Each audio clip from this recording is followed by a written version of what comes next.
Va ora in onda Cultura e Arte con il professore Andrea Rognoni. Ciao Andrea, a te la linea.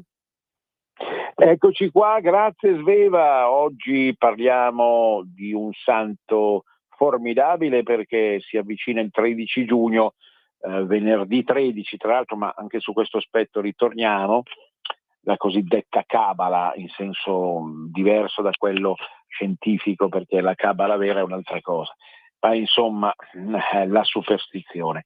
Ma al di là di questo invece la religiosità è quella profonda, visto che viene considerato Sant'Antonio, viene considerato il santo dei miracoli, cioè colui che ha esercitato più di tutti dei miracoli, cioè un numero maggiore di miracoli, diciamo, ritenuti tali sempre, no? Stiamo valutando un mondo che non appartiene alla sfera del razionale assoluto, ma che pur ha i suoi diritti, diciamo, la sua consistenza di qualità e di quantità.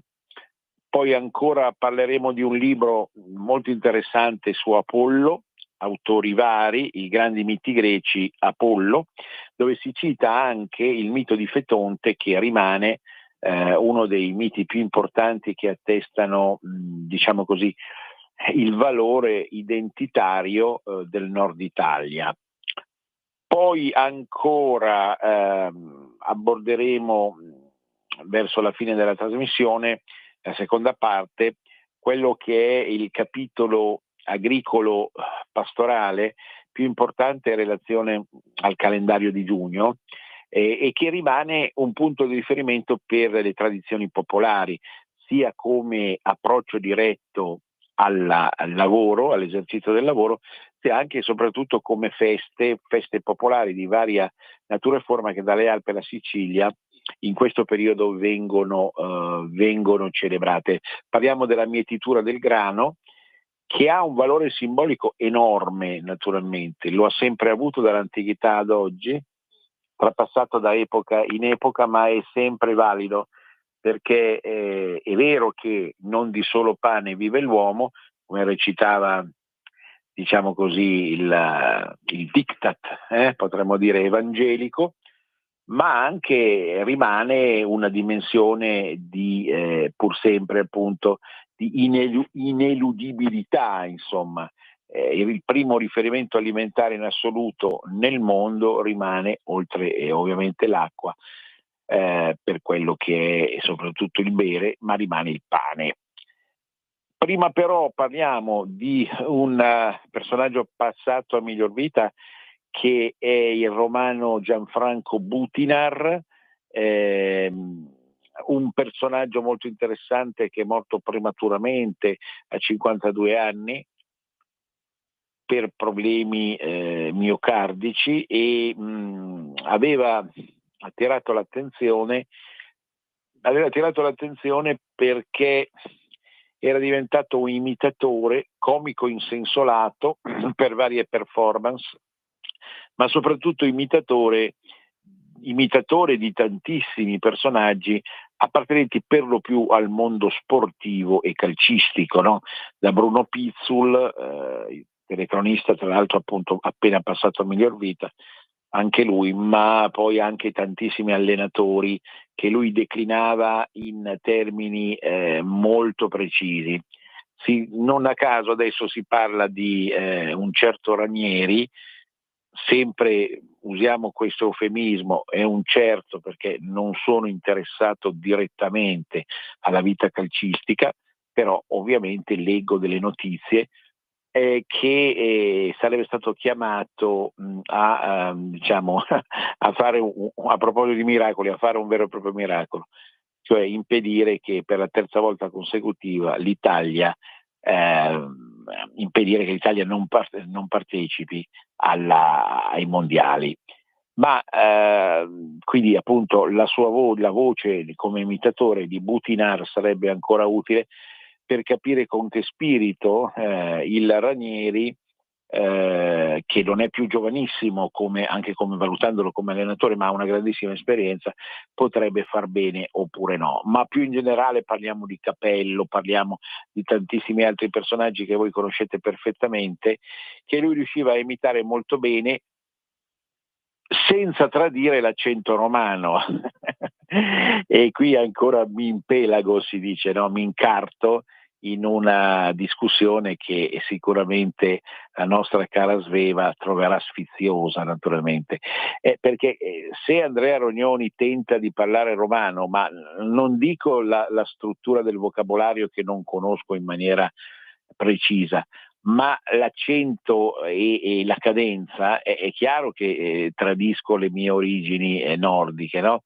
Io una volta, e chiudo su questa questione, andai a Roma a trovare delle persone care e mi accolse così un manipolo simpaticissimo, ecco, di individui che mi identificò subito come uomo del nord.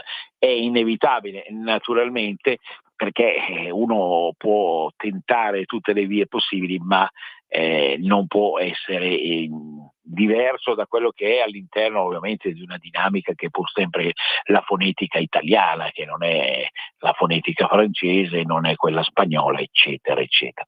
Comunque Butinar ora rimane come, diciamo, portatore di un'eredità interessantissima, che è quella appunto nel settore delle imitazioni, che in Italia dai tempi di Alighiero Noschese, ricorderete i non più giovani, langue sempre. Tra l'altro c'è una bruttissima storia da raccontare, che è questa: la maggior parte degli imitatori, la maggior parte di quelli, dei comici, diciamo, degli attori, dei presentatori che ha fatto l'imitatore, sono morti, la maggior parte è morta giovane.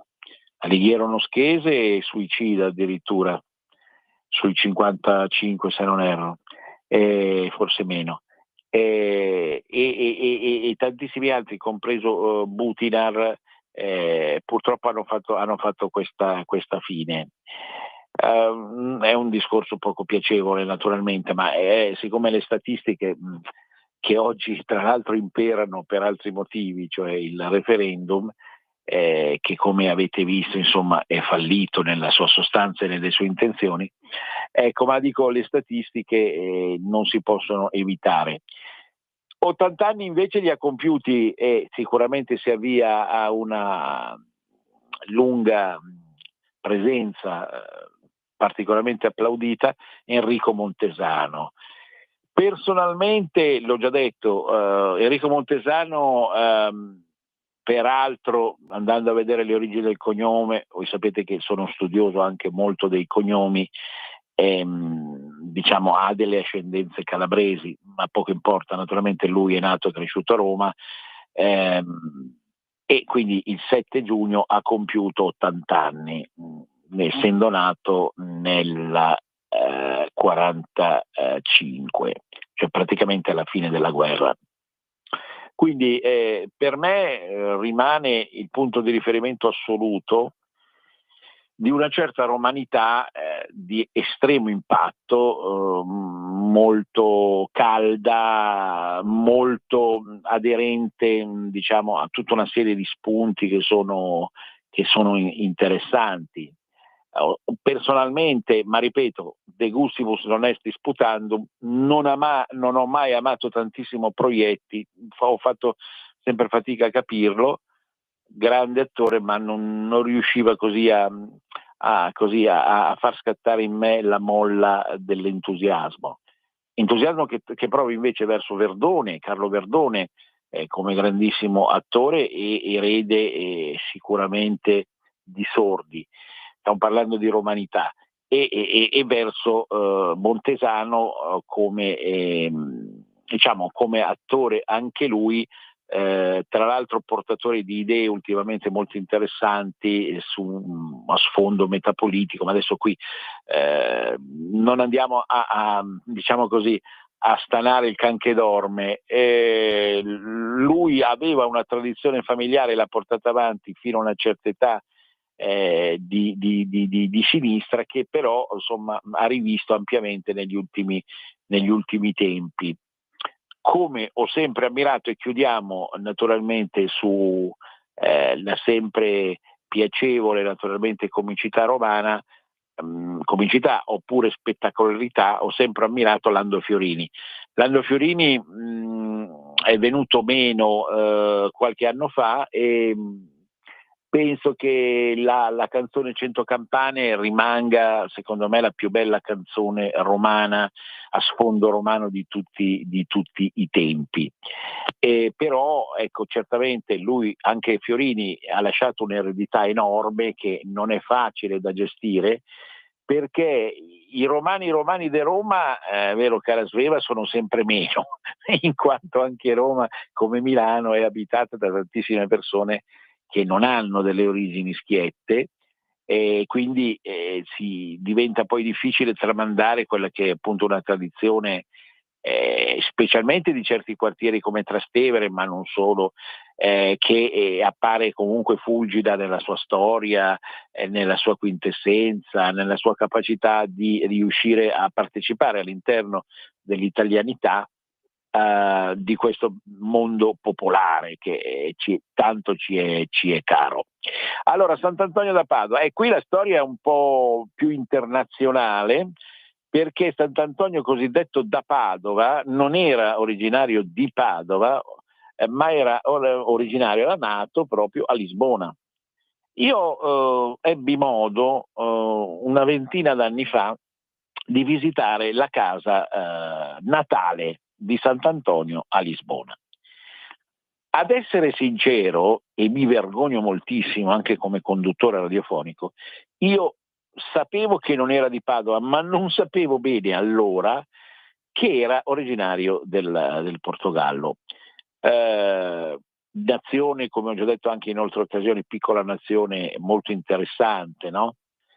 Piena di spunti e di questioni identitarie.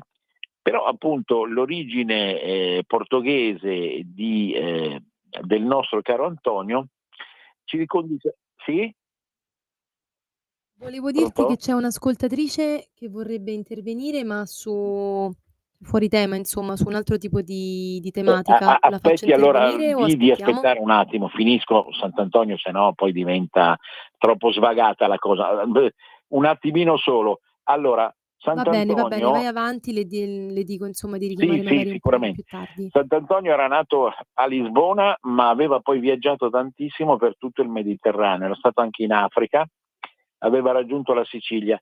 Se andate a Milazzo, andateci a Milazzo, perché detto alla romana, e che da un leghista è il massimo, se magna da Dio a Milazzo, certe paste asciutte, certi primi che sono indimenticabili. Ecco, Milazzo, nel nord della Sicilia, è caratterizzata dalla Scala di Sant'Antonio.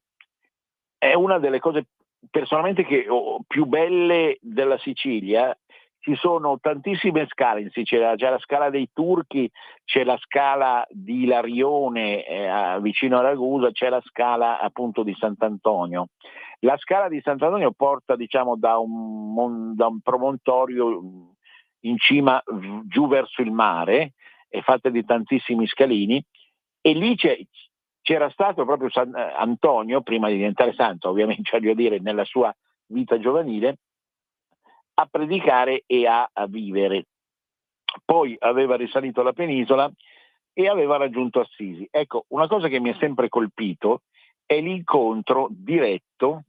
Siamo, per capirci, nella prima parte del 200, quindi si tratta di un santo relativamente moderno rispetto a moltissimi santi che sono di un'epoca anteriore a questa. L'incontro con Francesco. Pensate che Francesco e Antonio non sono solo i santi più noti in Italia, ma sono anche i nomi che hanno caratterizzato per lunghissimo tempo nel Novecento la maggior parte dei maschi italiani, Franco, Francesco e Antonio. Bene, l'incontro tra i due avvenne in maniera inopinata, fortemente voluto dallo stesso Antonio, e assomiglia a quell'altro incontro di cui parlavamo l'altra volta fra Agostino e Ambrogio in terra lombarda. L'incontro ovviamente avviene in terra umbra, perché Francesco non si è spostato tantissimo, è andato anche verso l'Abruzzo, è andato verso la Romagna, ma non ha fatto dei viaggi così lunghi come Antonio. E poi Francesco, come sapete, è stato anche in Medio Oriente come missionario, portatore di cultura religiosa, in grado di stoppare, come direbbe Briatore, l'esuberanza musulmana. Non c'è nessuna cattiveria da parte mia, ma voglio dire, è chiaro che già allora si avvertiva la necessità di un certo riequilibrio. In ogni caso l'incontro è straordinario perché si tratta di due personaggi molto particolari, Antonio e Francesco, e lì c'è come un patto che diciamo inaugura il francescanesimo, inaugura appunto tutta la stagione francescana, perché francescano rimane poi lo stesso Antonio e diventa predicatore, dopo quell'episodio diventa predicatore in terra di Romagna, a Forlì e a Bologna, con tanti episodi che già aprono la strada ai cosiddetti miracoli. Però viene chiamato anche in Francia Antonio perché, stiamo parlando di Antonio da Padova, alias da Lisbona, viene chiamato in Francia perché deve debellare l'eresia catara. Qui è interessante anche questo aspetto, no? E allora non si scherzava mica, cioè se c'era qualche eretico in giro bisognava con le buone o con le cattive, nel caso di Antonio con le buone, perché i catari sono stati anche sterminati, e qui mi fermo, ma con le buone tutta la sfornata eretica del Medioevo venne combattuta appunto attraverso la predicazione di Antonio. È un lato molto interessante anche questo, naturalmente. Ritorno in Italia e poi arrivo definitivo a Padova, dove predica da Dio, come si suol dire, scusate la battuta molto banale, infantile, e quindi tutti lo considerano oramai un santo prima della sua morte, che avviene appunto il 13 giugno di un anno, degli anni 20 del 200, degli anni 30, scusate, del 200, e diciamo così favorisce il fatto e la scelta di tenerla come salma nella basilica, in un luogo che poi diventerà la Basilica di Sant'Antonio, che tutti conosciamo. Morì per insufficienza cardiaca, a quanto pare, e forse un po' così travagliato e condizionato da troppi viaggi che aveva fatto in giro per l'Europa di allora, e qui nasce poi tutta l'epopea della Basilica, che è straordinaria. Chi va a Padova ha la sensazione di una seconda Roma, sinceramente, perché c'è un fiume di gente che tutti i giorni raggiunge la Basilica e che chiede delle grazie, e quindi davanti proprio alla reliquia, alla tomba di Sant'Antonio, delle grazie che a quanto pare, per chi ci crede, appunto vengono sempre elargite con grande generosità da questo santo, che viene appunto chiamato il santo dei miracoli.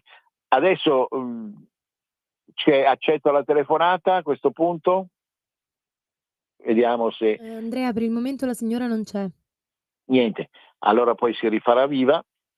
Ecco, la basilica è prospiciente il Prato della Valle, che rimane uno dei luoghi più incantevoli del nord, e anche l'orto botanico, distante 150 metri da Sant'Antonio, orto botanico che noi visitammo allora come gruppo Arte Nord un bel po' di anni fa, ma personalmente rimasi incantato. È una zona di Padova che è tutta da vedere, è una zona quasi extraurbana, non è lontana dal centro, ma è piena di verde, e soprattutto è piena di persone che hanno bisogno di cura non nel senso della famosa canzone che abbiamo sentito a Sanremo, ma di cura reale, cura dello spirito, perché stanno male, hanno dei problemi. Siccome Antonio morì per problemi di cuore, spesso i cardiopatici si recano, ma questo è un minimo di tutto il discorso, perché ci possono essere questioni che riguardano anche l'amore, ovviamente, ma più in senso lato il lavoro, la necessità di ritrovare una bussola nella propria esistenza. E andare alla Basilica, anche per, ve lo dico come milanese, per moltissimi milanesi e altri abitanti del nord rimane uno zenit assoluto. Tra l'altro ci arrivano anche fiorentini, bolognesi e romani che sentono la necessità di accostarsi a questa figura davvero straordinaria che è Antonio. È sentita tantissimo, assieme all'omonimo Sant'Antonio Abateo del Porcello di cui parlammo, che viene festeggiato il 17 di gennaio e che addirittura è diventato il protettore dei dialetti. Qui siamo su un altro versante, è il protettore di chi ama, di chi crede che senza amore, in senso ovviamente fraterno, universale e specificamente cristiano, non ci possa essere la possibilità di riscatto rispetto a quelli che vengono ritenuti fondamentalmente dei peccati, delle colpe, dei comportamenti abusivi. Il fatto che Antonio predicasse bene ci riconduce comunque a un versante anche teologico molto importante, che sicuramente questo Papa Leone XIV potrebbe prendere in considerazione. Continuiamo a parlare di fede, di religione, di santi, non perché bisogna crederci per forza, mi capite, ma perché tutto questo plafond appartiene decisamente proprio alla cultura popolare italiana, in tutte le sue varie componenti anche geografiche, no? E se al sud, per esempio, non potete fare a meno di andare al santuario di Pompei, che è un altro faro assoluto di riferimento per chi ci crede, al nord, ecco, diventa ineludibile proprio questa presenza, direi monumentale, perché la Basilica ha anche proprio una sua bellezza artistica molto molto forte, molto decisa da questo punto di vista, e ci riconduce sicuramente a tutte quelle esperienze particolari che abbiamo vissuto nella nostra vita in senso mistico. Sì, perché la religione è voler bene agli altri, forse chissà come non ce lo deve dire qualcuno, per favore, da sinistra, perché c'è un modo di voler bene che va al di là della sinistra e della destra. Vuol dire credere, ma in senso anche razionale, attraverso la teologia, ma sicuramente l'aspetto mistico, cioè del fatto appunto di porsi di fronte a dei santi che possono aiutare non per ottenere vantaggi, si badi bene, non per ottenere compensi materiali, ma per riuscire a salvarsi sia nella carne che nello spirito. Questo è assolutamente un passaggio fondamentale, proprio tipico della cultura popolare, perché la cultura popolare di tutto il mondo ha il sacro come competenza assoluta, non può vivere al di fuori della dimensione del sacro, fa fatica perché se non crede in un certo sacro, crederà in un altro sacro, nel pallone, nel calcio, nella musica. Qualcosa deve essere considerato sacro da parte della cultura popolare, non per menzogna, ignoranza, ma perché l'accostamento intuitivo da parte del pueblo nei confronti dell'universo è quello appunto della dimensione del sacro. E a questo proposito vi volevo parlare anche di un libro che è appena uscito e che riguarda invece l'antichità, almeno i santi, si potrebbe dire dell'antichità, i grandi miti. Parliamo di Apollo, è uscito dalla Mondadori, autori vari, Apollo, la divina bellezza.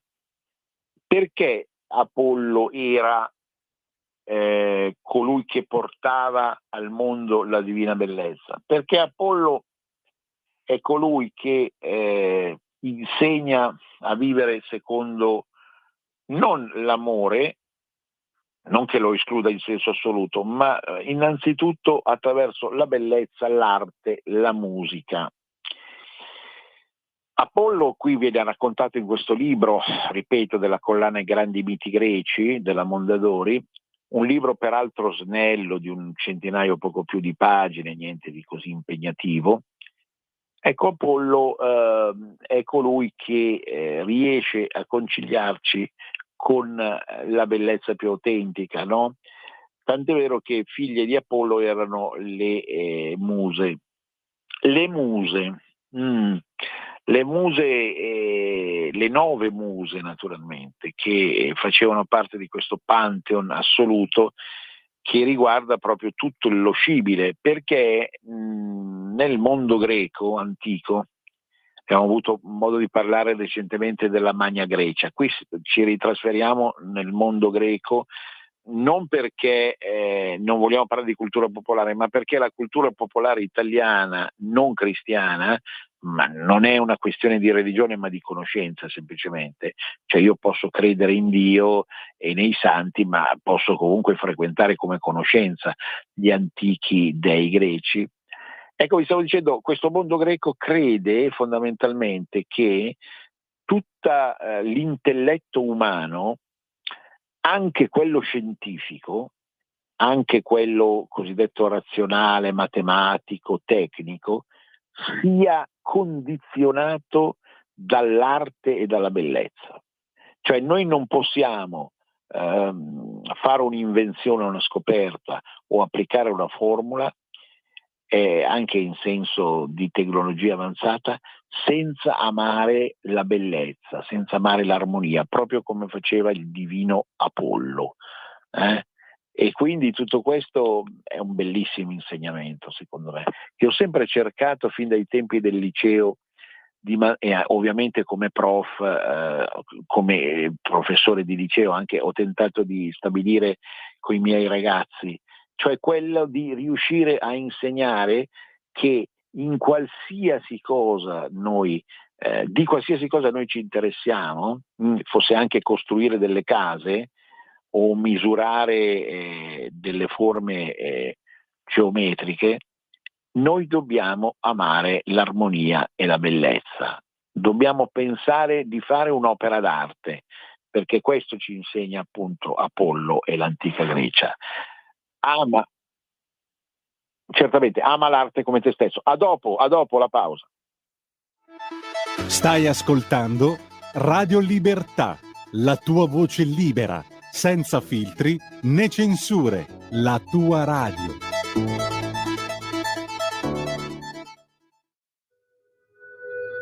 Radio Libertà, in un mondo in cui i mezzi di informazione vanno verso una sola voce, una radio che di voci vuole averne tante.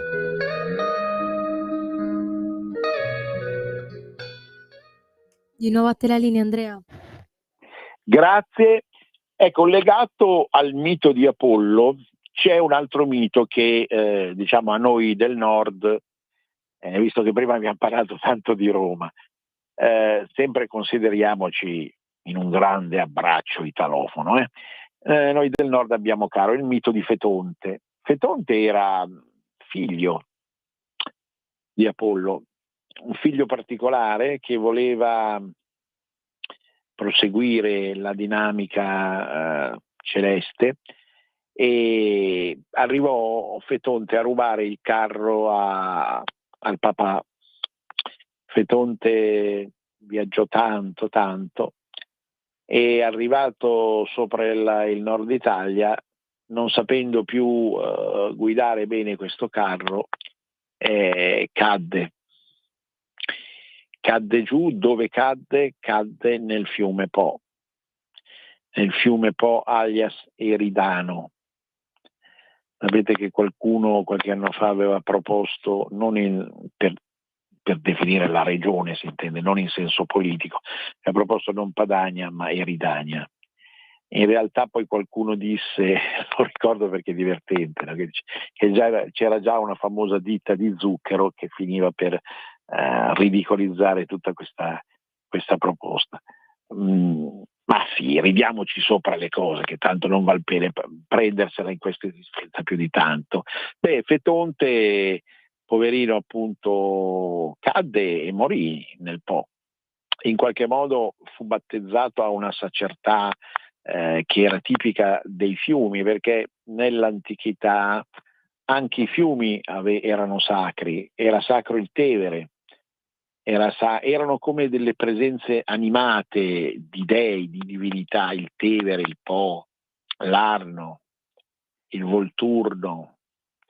Ecco, non dico di riaccostarci a questa visione del mondo che sempre ci fa apparire un po' grotteschi, però pensare che la natura sì, va salvaguardata, ecco, senza arrivare alle isterie di una Greta Thunberg, però insomma certamente la natura è importante, ma la natura va anche amata, cioè non va presa come una realtà priva di sacertà, una realtà materiale.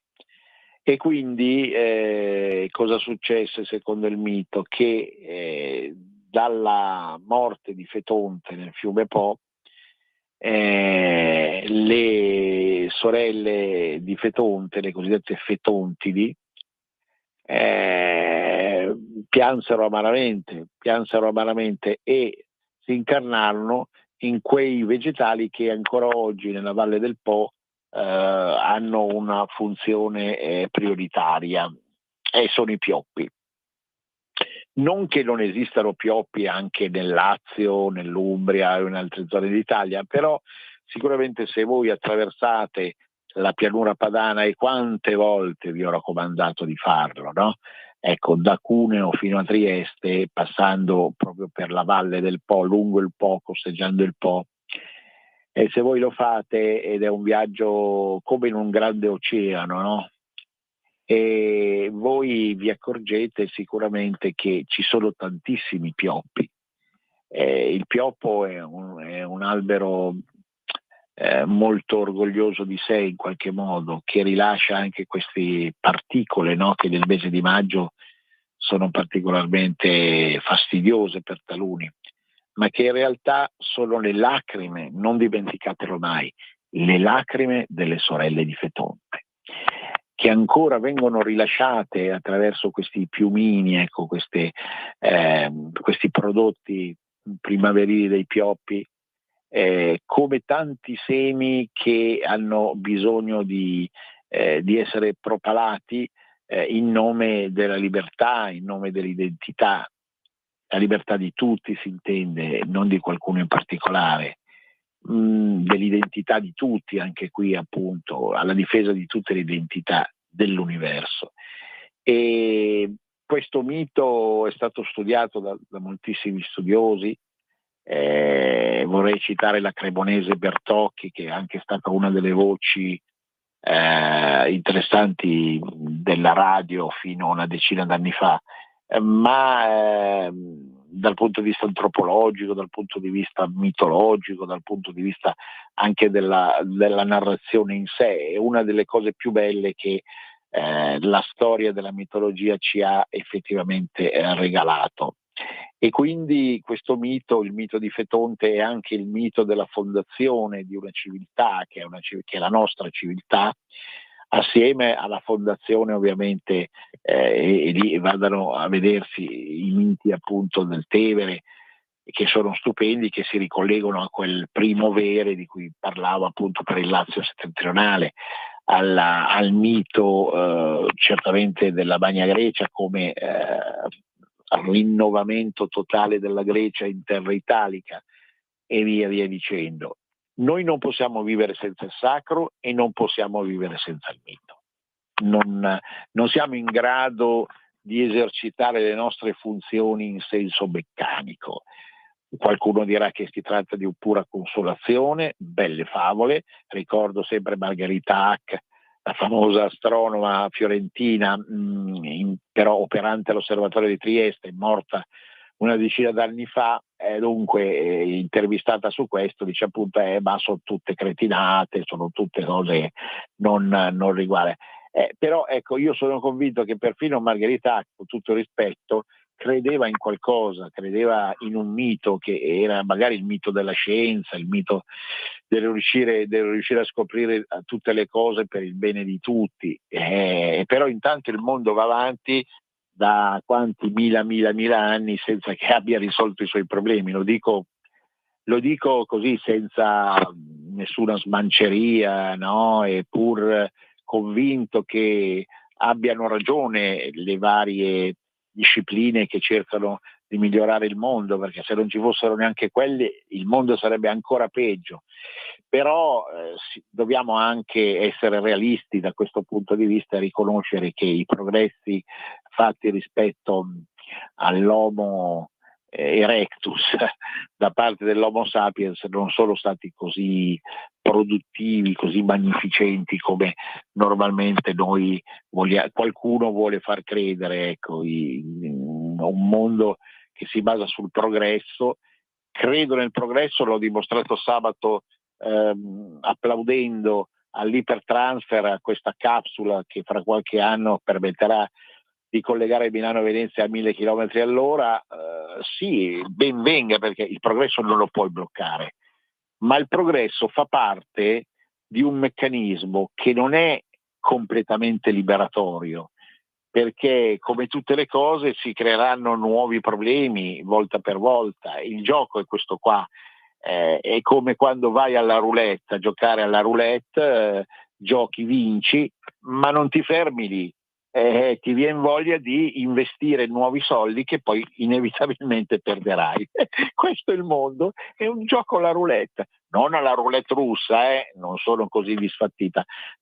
Al casino, alla roulette, dove evidentemente c'è sempre qualcosa che sostituisce qualcosa d'altro, in questa infinita ricerca, no? Diceva Eraclito, il più grande dei filosofi antichi, appunto, Pantarei, tutto scorre. In questo continuo film, in questa conduzione quasi cinematografica delle cose e del mondo, no? Adesso siamo qui ovviamente a chiederci ancora una volta, ma era il caso di fare un referendum costoso per portare a nulla in particolare? Diciamo, non ne faremo più, ma poi ci saranno ancora lo stesso, perché rinasceranno dei bisogni, delle necessità, dei conflitti, e via dicendo. Ci accostiamo così all'argomento invece che io ho chiamato agricolo pastorale, no? È un argomento che a me è molto caro e non dovete assolutamente vedere ombra di un certo tipo di ideologia di destra o di estrema destra, perché sappiamo benissimo che qualcuno 100 anni fa o giù di lì considerò la battaglia del grano come fondamentale. No, non si tratta di vivere di solo grano, ecco, parafrasando la battuta di prima. Si tratta di accettare comunque il fatto che dall'antichità ad oggi il grano, il frumento, il grano, questo vero e proprio miracolo della natura senza bisogno di Sant'Antonio, che è soprattutto il frutto della fatica umana, no? Sia come coltivazione, come seminagione, coltivazione e mietitura, chiaramente, una volta attraverso la falce, adesso ci sono altri metodi, però rimane un punto di riferimento assoluto non solo della vita dei campi, ma proprio della stagione bella, della bella stagione. Pensate, a proposito di cinema, quanti film sono stati partoriti con scene riguardanti appunto la mietitura. Non fosse altro perché l'occhio, che vuole sempre la sua parte, cari ascoltatori, richiede uno sfondo così al tempo stesso serafico ma alacre e produttivo, come quello proprio del grano che viene mietuto e viene imballato, no? E viene lasciato lì nei campi per un certo periodo tra giugno e luglio, ecco perché ne parliamo oggi.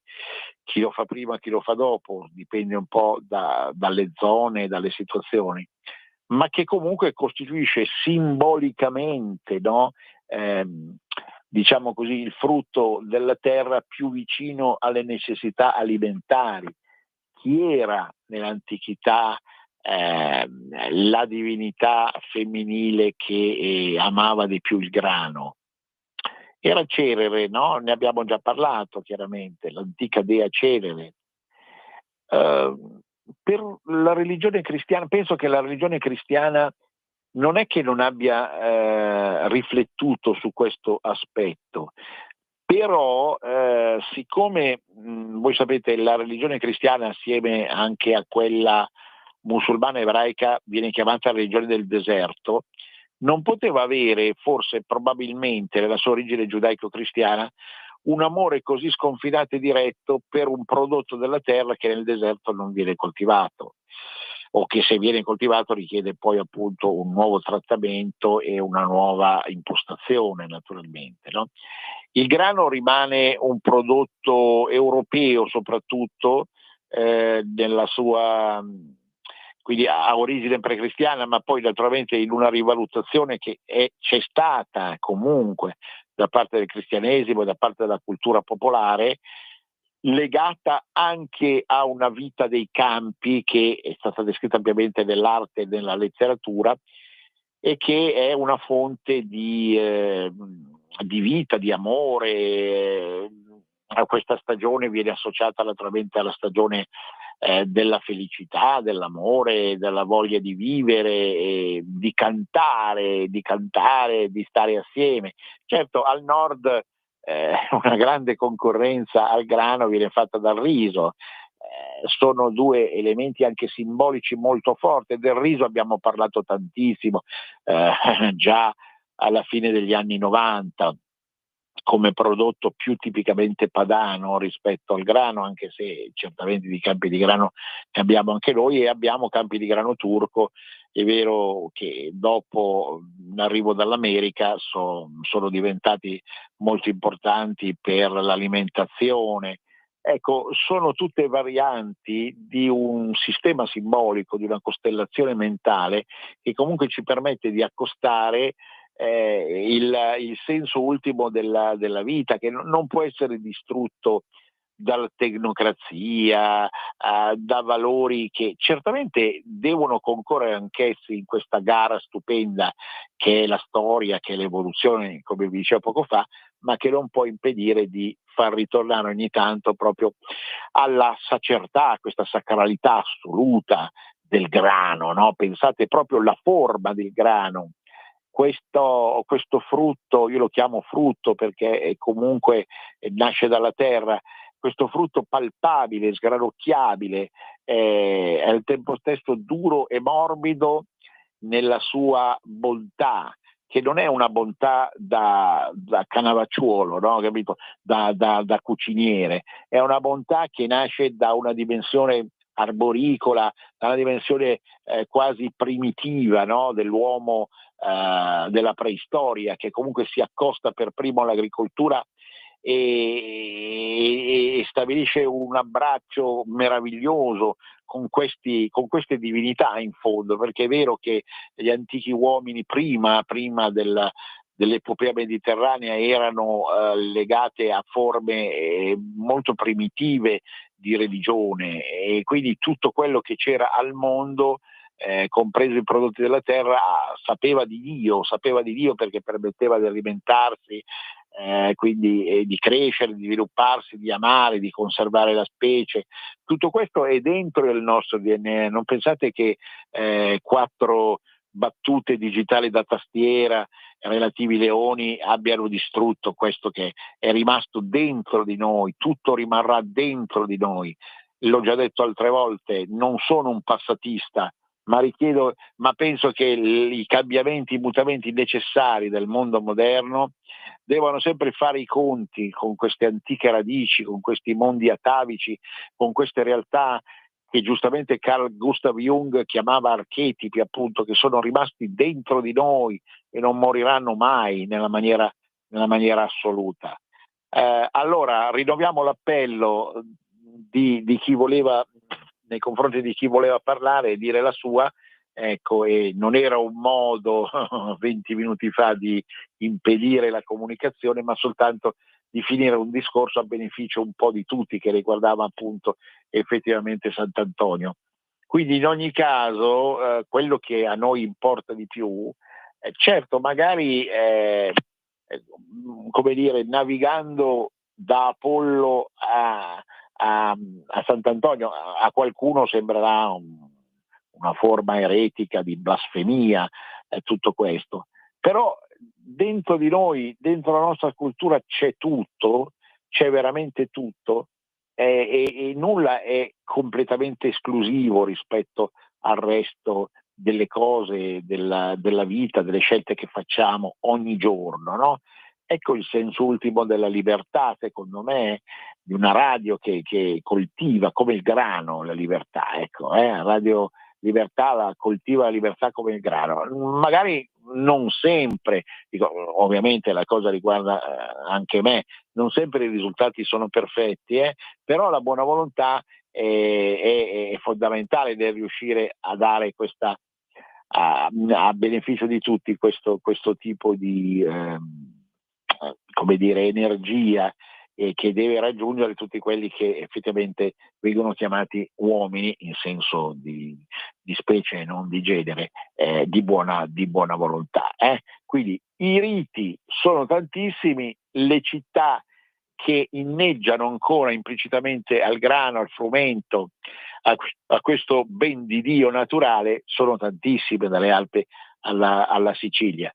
Nel sud non si può non pensare alla Capitanata, quindi al Foggiano, come uno delle enclave più importanti del grano in Italia, e che sicuramente presenta una serie di spunti anche come feste, come tradizioni nella pianura foggiana, quella che sta fra i monti della Daunia e il Gargano, che sono uniche, in questa stagione sono uniche e irripetibili naturalmente.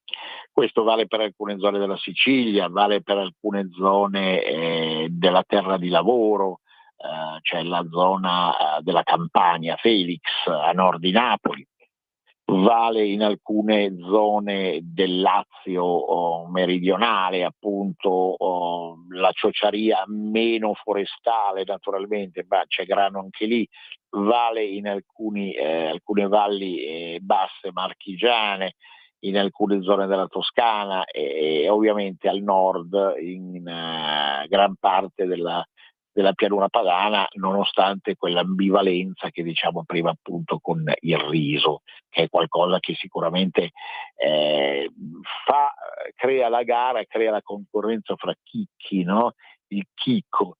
Il chicco è come un bambino che va coltivato giorno dopo giorno, il riso nell'acqua, il grano non ha bisogno di acqua.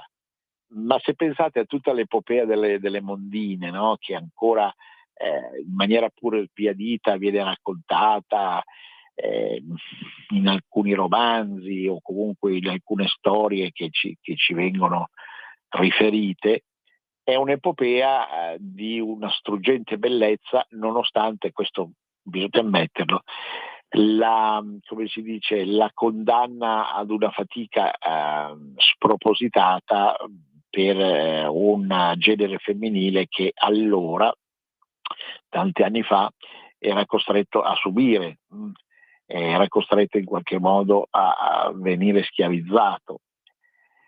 Però anche qui naturalmente non possiamo ridurre tutto a una guerra fra sessi o a una questione che viene politicizzata automaticamente.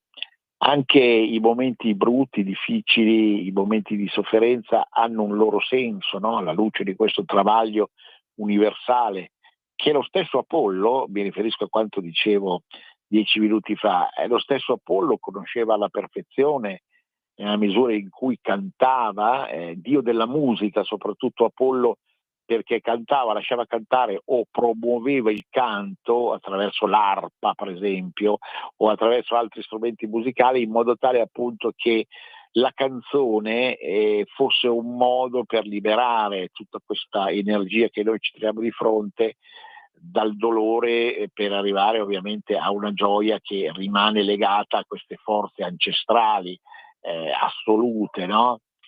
Pensate, scusate la malizia, pensate, mi vengono in mente i campi di grano, ma anche non di grano necessariamente, dove una volta veniva fatto l'amore. Non mi interessa in sé come meccanica, diciamo, sessuale, ma come scelta di localizzazione dell'amore, il quale oramai ha delle altre location di varia forma, di varia natura, di varia costruzione, no? Ma oramai raramente succede ancora, certo, ma raramente poi si configura come da campo. Pronto? Andrea, scusami, c'è l'ascoltatrice di prima in diretta. Certo, pronto? Pronto, buongiorno. Senta, io forse diciamo ho travisato un po' la sua diciamo intervento, però noi parliamo di grano, di riso, eccetera, eccetera, quando purtroppo per la nostra diciamo stipendi, eccetera, eccetera, un coltivatore diciamo che non eredita lui il prezzo della cosa, ma bensì di vari fattori, energia, eccetera, eccetera, guerre che dobbiamo pagarci, diciamo, con i nostri soldoni, e che qualcuno deve, diciamo, spalmarsi sulla propria gobba. Detto questo, allora ci sono nazioni che vendono queste cose a basso costo. La gente che ha pochi soldi va nei supermercati, i supermercati sono anche diciamo a proprietà di multinazionali, per cui ci propinano diciamo delle cose che costano di meno. Allora ci rimane un'alternativa, o mangiare o diciamo rivolgersi al nostro prodotto interno. Perché a questo punto, visto che abbiamo voluto la globalizzazione, abbiamo voluto una mancanza di braccia che si offrono anche a meno dei nostri operai, quindi bisogna prendersi conto, o si è buoni o si è coglioni. Grazie, buongiorno. Grazie, è una tematica interessantissima, perché è vero, adesso io ragionavo in termini un po' astratti, ma se noi applichiamo questo amore e questo interesse per le materie prime agricole, non possiamo non, come giustamente fa la nostra ascoltatrice, non possiamo non vedere quanto il mondo sia cambiato e non ci permetta più di consumare direttamente quello che produciamo, che potremmo produrre, ma siamo costretti a consumare quanto invece arriva da altre zone del pianeta. E certo questo è accaduto nel mondo moderno, diciamo nella seconda metà del Novecento, perché appunto la progressiva, lenta ma inesorabile globalizzazione ha portato ad affermarsi alcune nazioni rispetto ad altre più potenti, che evidentemente dell'est o dell'ovest, la importanza, che evidentemente hanno imposto anche le loro materie prime, perché costavano meno, perché avevano certe qualità, certe caratteristiche. Questo vale per tutto il mondo agricolo, ma anche per un mondo di prodotti semi-industriali, lavorati, industriali, eccetera, eccetera, chiaramente. Ed è giusta l'osservazione, appunto, di riuscire a ristabilire anche attraverso l'amore per la cultura popolare, nel senso che comunque l'abbordare queste tematiche non solo dal punto di vista strettamente economico, materiale, ma anche dal punto di vista un po' culturale e spirituale, ci permette poi giustamente di ritornare a, come dice la nostra cara ascoltatrice, a non fare più i coglioni, a non recitare la parte dei coglioni, cioè insomma a quelle forme un pelo, se mi permettete, di autarchia che certo non è facile, diventa difficile riuscire appunto a ristabilire per motivi politici di schiavitù morale nei confronti dell'Europa, della Russia, dell'America e compagnia bella. E quindi noi della Cina adesso, no? D'accordo, il mondo è cambiato, però noi dobbiamo riappropriarci proprio della nostra terra, partendo proprio dalla convinzione che senza i prodotti della nostra terra, quindi prodotti padani, italiani, eccetera, eccetera, noi non possiamo essere felici.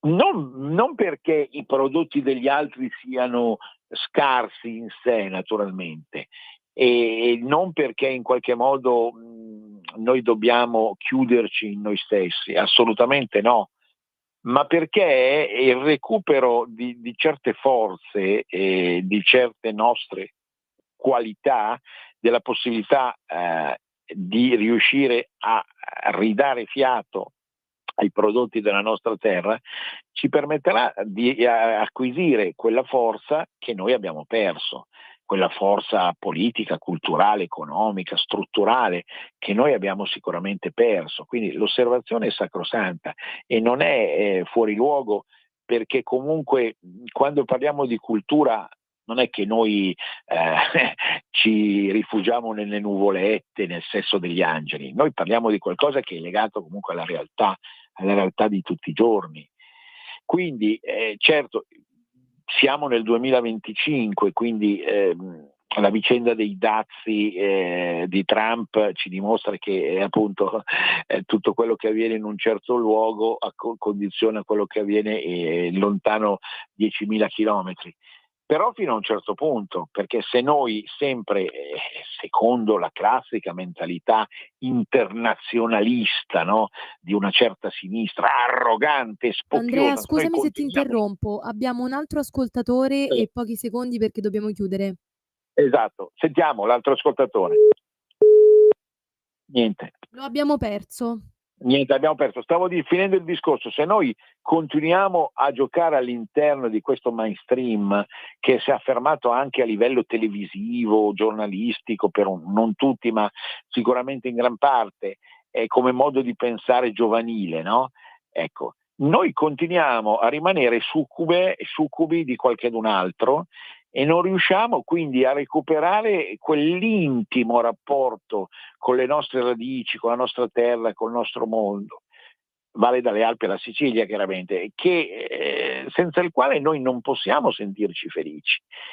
Perché non penso che Dio o la natura, per chi non crede a Dio, ci abbia creato per continuare a mischiarci e per accedere gioiosamente da McDonald's ed altre cose. Dobbiamo chiudere. Avete capito il messaggio comunque. Grazie a tutti, grazie all'ascoltatrice.